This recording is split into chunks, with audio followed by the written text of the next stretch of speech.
Hi guys, আপনারা কেমন আছেন? আশা করি সবাই ভালো আছেন। আমাদের বাড়িতে আজকে আমার বাবার শ্রাদ্ধানুষ্ঠান। আমার বাবা আমাদেরকে ছেড়ে চলে গেছে ৪ বছর হলো। আজকে আমরা বাজার খরচ করে আগের দিনই সব সবজিপাতি কেটে রেখেছিলাম। আমার বুনু রেডি হয়ে গেছে, কারণ পুরোহিত এসে গেছে আমাদের বাড়িতে কাজ করার জন্য। সবাইকে চা দিয়ে দিলাম। বাড়িতে আজকে বৈষ্ণব সভাও আছে, ওই জন্য দেখুন কতগুলো ঠাকুর বসিয়েছে আমাদের ঘাটে। এই দেখুন আমাদের ছোট্ট বাচ্চাটাকে, এর নাম পপি। আমি পুরোহিত এসে গেছে, চাটা দিয়ে একবারে বাবার ফটো সাজাচ্ছিলাম। সাজিয়ে, কারণ বাইরে শ্রাদ্ধানুষ্ঠানের ওখানে আমার বাবার ফটোটাকে বসাতে হবে। আজকে মনটা খুব খারাপ লাগছিল, কারণ বাবা আমাদের ছেড়ে চলে গেছে অনেক দূরে। এনাকে দেখাচ্ছিলাম, দেখো এটা তোমার দাদুর ফটো। তো ও ওখানে উঠে বসে গেল। এরপরে আমি ওকে ফটো তুলছিলাম, ও সুন্দর সুন্দর পোজ দিচ্ছিল, খুব ভালো লাগছিল। কিন্তু মনটা খুব খারাপ, কারণ বাবাকে দেখে ফটোটা খুব খারাপ লাগছিল।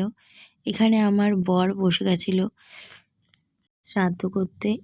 এরপরে আমার বরের সাথে আমার বুনুও বসবে। এখানে বর প্রায়শ্চিত্ত উঠছিল, আমার বুনু প্রায়শ্চিত্ত ওঠার দরকার ছিল না, তাই ওঠেনি। এই যে আমাদের এখানে বৈষ্ণব সেবার আয়োজন চলছে, সব রান্নাবাড়ি ওরাই করছে।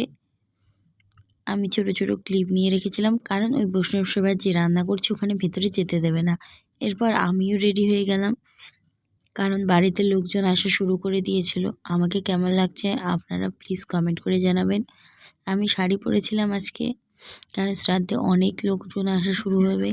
এই যে আমাদের বাড়ির খাটে পুজো দিচ্ছিল কতগুলো ঠাকুর, দেখুন গোপাল ঠাকুর। এই যে আমাদের শ্রাদ্ধ শুরু হয়ে গেছে। এখানে বুনু আর আমার বর বসে গিয়েছিল।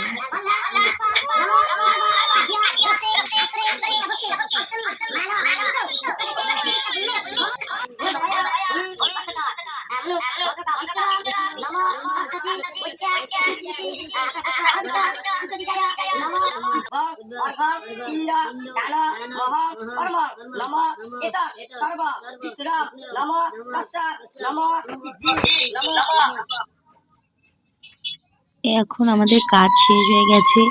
এটা পিণ্ডটাকে পুকুর পাড়ে ফেলে দিতে হয় বা নদীর পাড়ে ফেলে দিতে হয়। আমাদের এখানে তো অনেক দূরে নদীর পাড় বা পুকুর আছে, তাই আমাদের বাড়ির পিছনের জায়গাটাতে আমি বালতিতে করে জল নিয়ে আসছিলাম। ওখানে পিণ্ডতে আমরা ঢেলে দেব, এখন অনেক দূরে যেতে হবে, সম্ভব না। এই জন্য এই যে পিণ্ডতে আমি জল ঢেলে দিচ্ছিলাম।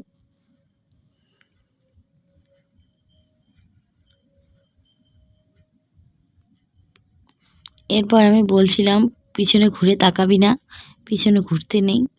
এরপর আমরা পিছনে না ঘুরে সোজা আমাদের বাড়ি চলে আসলাম।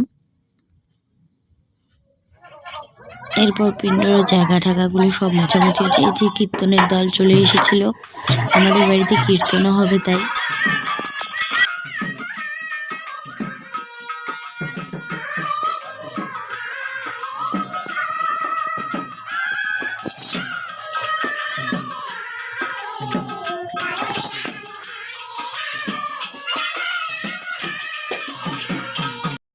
এখানে বৈষ্ণব সেবার সব কিছু কমপ্লিট হয়ে গেছিলো, রান্নাবাড়ি। আমাদের এই ঠাকুরগুলোকে ভোগ দেওয়া হবে এখন। এখন এই সময়ে কাউকে ভেতরে ঢুকতে দেবে না, তাই আমি যে সমস্ত লোক আছিল সবাইকে বলছিলাম তোমরা এখান থেকে চলে যাও, কারণ ভোগ আরতির সময় তোমাদের বাইরে থাকতে হবে, ঘরে কাউকে অ্যালাউই করবে না। আমাদের এনাকে আজকে খুব কষ্ট, কারণ একে বেঁধে রাখা হয়েছিল, অনেক লোকজন আসছিল, ও পায়জামি করছিল, তাই ওকে এসে একটু আদর করে দিচ্ছিলাম। এই সয়তে বুনু আমার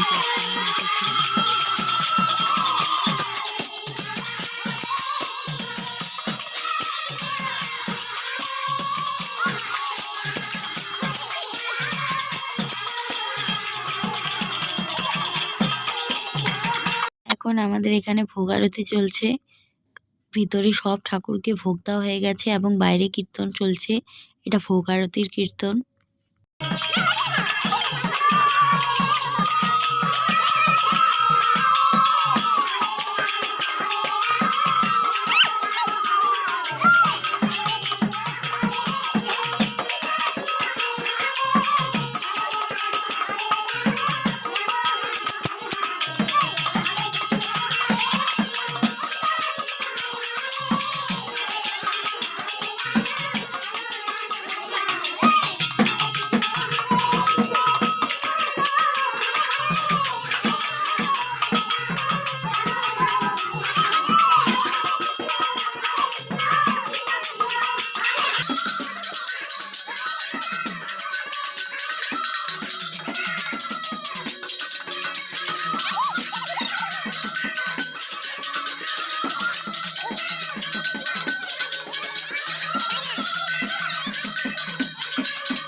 তারপর এনাকে নিয়ে আমি একটু বাথরুম করাতে নিয়ে আসি, এই যে আমাদের বাচ্চা পপিটাকে।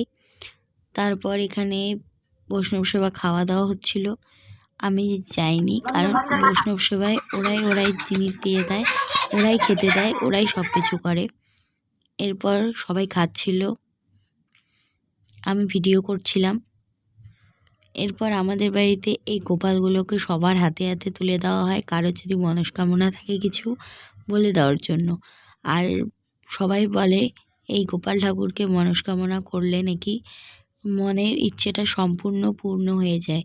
তাই আমার বড় নিয়েছিল, বুনুও নিয়েছিল, বাড়ির আস্তে আস্তে সবাই কোলে নিচ্ছিল, নিয়ে তাদের নিজের মনস্কামনাগুলো বলছিল।